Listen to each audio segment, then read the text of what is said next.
Holla ballers! How are you doing? It's Preacher. We're looking at Holy Priest today. Before I continue this wonderful winged angel of trollish sexy delight, I want to say there will be no discipline priest until the class is either changed, overhauled, or something is done with it. It would be a waste of my time and yours.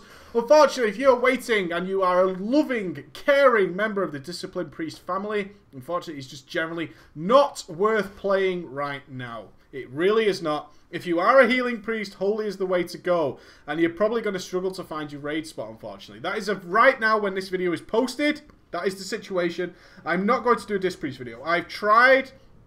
Lord knows I tried to do something good with it today. It's just not there. It isn't going to happen. Holy's got its own problems. That's the explanation. But we're going to be covering your talents, your gemming, your reforging, and generally what the hell you should be doing on your Holy Priest today. If you are a healing priest, you're likely to be brought as holy. I am going to sit here with the legendary on my back, because why the hell not? Because I can. Okay, Holy Priest. What are we looking at? We get certain things as Holy Priest. In the beta video, I loved the Holy Priest. I adored it. I really spoke highly of it. So many tools in the toolbox. One of the most advantageous and most inspiring things for me about the Holy Priest is how they can cope with so many different situations. In the current state of the game, you're generally going to be pigeonholed into being a AoE healer. Pretty much. We have very, very strong single target healing, but we also have super powerful AoE heals that are very bursty and very on demand. And due to the way our mana situation currently is in the Holy Priest, we're generally going to be brought for a little bit of utility in terms of having our cooldowns, our Guardian Spirit, and very bursty AoE healing when we need it. We get Circle of Healing as Holy. Heals up to 6 friendly and nearby party members. Prioritizes healings to the most injured party members. A smart heal. Instant cast. 13,000 mana. Not super, super cheap, 10-second cooldown, but very powerful. Boof! A nice chunk of healing coming out of that bad boy. We get 3 chakras. I'm going to talk about the chakras independently, but these are different states that we put our priest in. So we have chakras, Serenity, as you can see there. Increase the healing done by your area of effect healing spells by 15%, and reduces the cooldown of your circle of healing by 2 seconds. We also have chakra Sanctuary, which I can't change yet because it's on cooldown. Chakra Serenity, I should say. Increase the healing done by your single target healing spells by 15%, causes them to refresh the duration of your renew on the target, and transforms your holy word Chastise into spell holy word Serenity. Serenity instantly heals that target for 33,000, increases the critical effects chance of your healing spells on that target by 25% for 6 seconds. Awesome, we're going to be tracking that as well. We also pick up Flash Heal for our super fast, super expensive 20k mana, almost 17k there for 42k. So that's your emergency get out of jail free card. Lightwell. The old Lightwell, thanks to a glyph, now not as useless as it was before. Lightwell. Now 50% less useless. In fact, it's very, very effective. We'll talk about that as well. And we are granted the ability to Divine Him. Our ultimate raid cooldown, 3-minute cooldown that does so much healing. It really does. So if you're in an emergency, 20,000 mana, that bad boy is going to set you back. 3-minute cooldown. It heals 5 nearby lowest health friendly party or raid targets within 40 yards for 36,000 every 1.84 seconds for 7.35 seconds. And increases healing done to them by 10%. It's an amazing cooldown. Absolutely fantastic. Let's talk talents. Now, healers have a lot of variation on what the hell they prefer to take with them. So, I suggest that you weigh up your situation. You judge your situation and you pick accordingly what you want. Some things here I consider to be relatively mandatory. Void Tendrils certainly isn't one of them. This is the ability to root things. If you look at Will of the Emperor, there are lots of things there that need rooting. So that's going to be becoming very useful. Again, a lovely utility that the priest brings to the fight. Siphon to fear things and dominate mind, which is your old mind control. All good. All good, but nothing that I would say you need to have this, right? It all depends on your situation. Pick whatever the hell you like. It's not overall going to increase your healing in any respect. Your next one is some sort of movement speed increase. I'm using Angelic Feather right now, which is the feather you place on the floor. I'll show you there. They look like little funky yellow pancakes. And these allow people to move over them to get a lovely speed increase. Very, very powerful. I'm trying to get used to this spell because as a healer I feel a lot of opportunities to use it. I can stick it where I think the tank's going to go to move to his next mobs, or the melee has to move. Now remember, it only affects the guy running over it. In general, I would prefer body and soul, I think. which it comes from Leap of Faith and giving people a shield. I can see people who are desperately moving. One of the great advantages of being a healer is you can kind of stand back, check situations like this guy here, and he's in a bad situation where I did some LFR earlier on the Holy Priest, and just looking at the second boss when you get that arcane explosion, a guy just stood near it and not really being able to move. Again, I can Leap of Faith him out, and he would have a nice speed increase to readjust himself to a nice position, and I can throw shields on tanks if they need to move quickly. I really like that aspect of it, whereas nobody else has got, there's a risk of somebody else picking up Angelic Feather. But those are only two choices. I'm practicing with this just to make sure I've got it and just be a little bit more wary. Maybe I could do something in the future of really great uses of Angelic Feather. Now, Holy has mana issues. It does. And mana issues are plenty, especially when you're in a raid environment. You're going to be wanting to get Mindbender. There isn't much choice here, unfortunately. There really isn't. Power Word Solid, striking enemy with the power of the Holy, and restoring maximum mana. Now, this was very powerful on the beta. It's kind of been nerfed is just the general word. It's not as cool, and plus we're now having to heal a lot and regularly. So what you want to be doing, you don't really want to be casting that at a 1.38 second cast. You want to just be getting Mindbender, and you need some way of tracking when it's off cooldown. You're going to want to use Mindbender all the time. As fun as From Darkness Comes Light, where you have a 15% chance when you smite heal, flash heal, binding heal, or great heal to cause your next flash heal to be instant cast and have no mana cost. As fun as that is, our mana is in such a state that we really need Mindbender, and you really need to be keeping it on cooldown. So have an accurate way of tracking your Mindbender. You're going to need it a lot. You're going to want to be firing it off round about 83, 82% mana, and then keeping it on cooldown for the remainder of the fight, just to be keeping up relatively with other healers. And I mean relatively. Your next one is anything you want it to be. People with healers generally prefer Angelic Bulwark, and I fully agree with those. It's just that, oh crap, something happened, I wasn't expecting it. I was looking at my grid, I was looking at the environment, and suddenly my health dropped to near zero. Angelic Bulwark just buys you that time to heal yourself, let somebody else heal you, and save your ass. There's some call out for Desperate Prayer on a 2-minute cooldown. Instantly heals you, but you're generally healing somebody else when something bad happens, making Angelic Bulwark a little bit more attractive in my opinion. But again, all interchangeable. Now, level 75, we get some sort of cooldown which affects us in some way. Because we're sort of pigeonholed into AoE healing, okay? I don't like that feeling. I'm not happy about that, but that is the way it is. I can't change that, okay? Because we are pigeonholed into AoE healing, Divine Insight tends to be the preferred choice. Twist of Fate, after damaging or healing a target below 20% health, you heal 15%. You deal 15% increased damage and healing for 10 seconds. That's also nice if your raid is always very low, right? If we've got a tank, oh Christ, the tank's below 20% health, and I get this huge heal on him for 10 seconds. That's pretty cool, and it can be a nice buff. But again, situationally dependent. Power Infusion, again, we've got this uber burst healing moment, which is always dangerous. Power Infusion can help us with that, and especially with the reduced mana cost, it can be handy. Now, Divine Insight, let's read it. For Holy, when you cast Greater Heal or Prayer of Healing, there is a 40% chance, a very high chance, your next Prayer of Mending will not trigger its cooldown and will jump to each target instantly.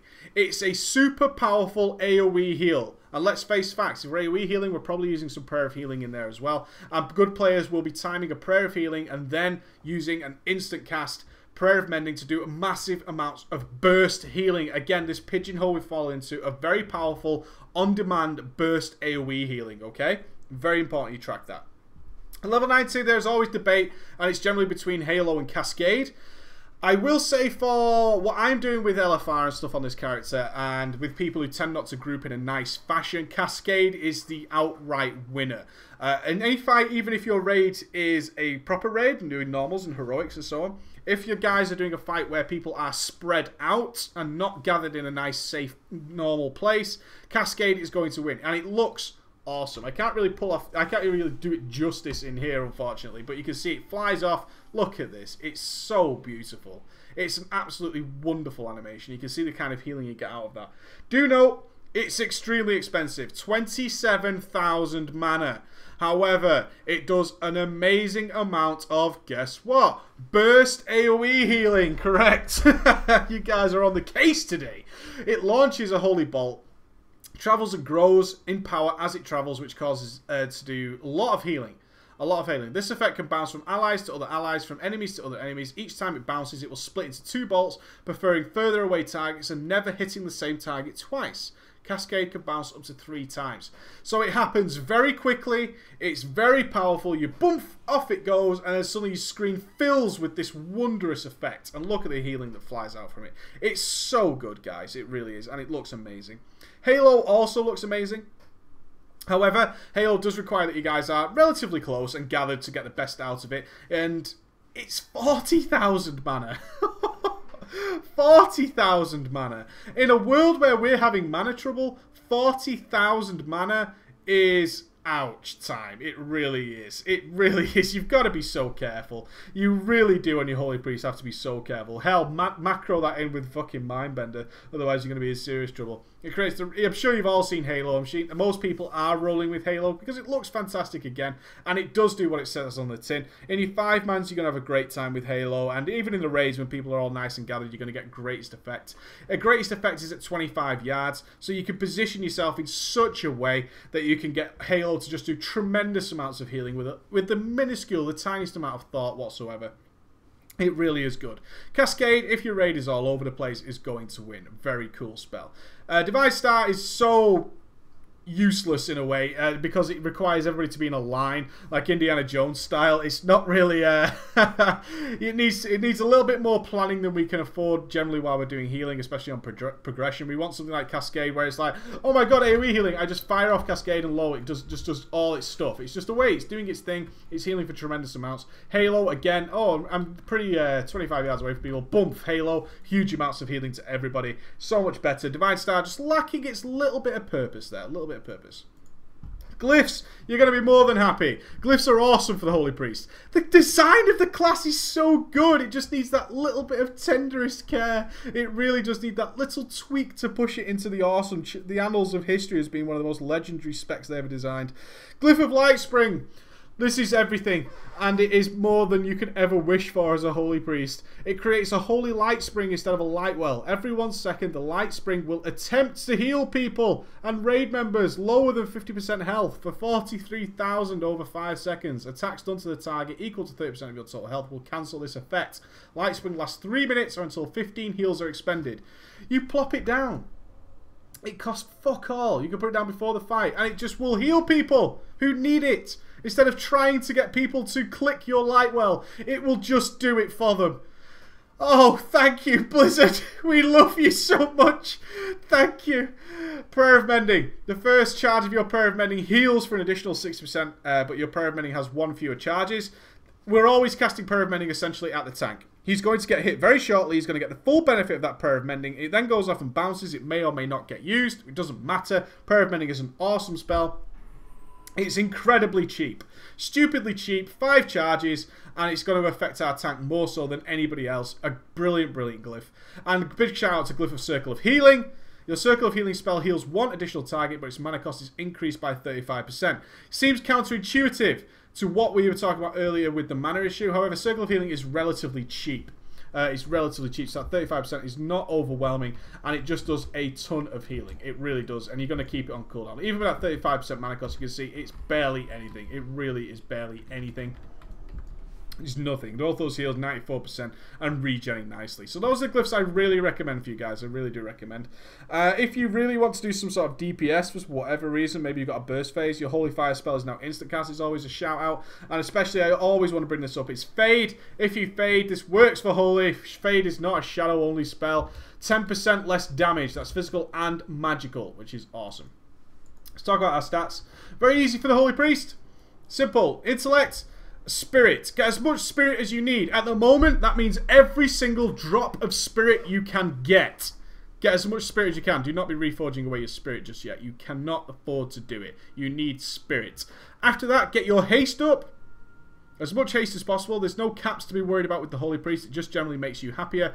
Then get your mastery up as well. That Echo of Light. Proc some Echo of Light on myself, hopefully, so we can see our Echo of Light doing it there. The Echo of Light, extra healing when we're casting healers on people, and it stacks up nicely. It's pretty cool. You can see I'm getting an extra 3,000 hot on there. Your Mastery is always awesome. Crit is super terrible. Super, super terrible. So it's super easy, okay, guys? Really easy for your reforging and your gemming. Spirit, get as much as you can. Intellect, always worthwhile. And then you just want to get as much haste as you can. After that, get as much mastery as you can. And get rid of as much crit as you can. That easy. Very, very simple, guys. Nothing to worry about.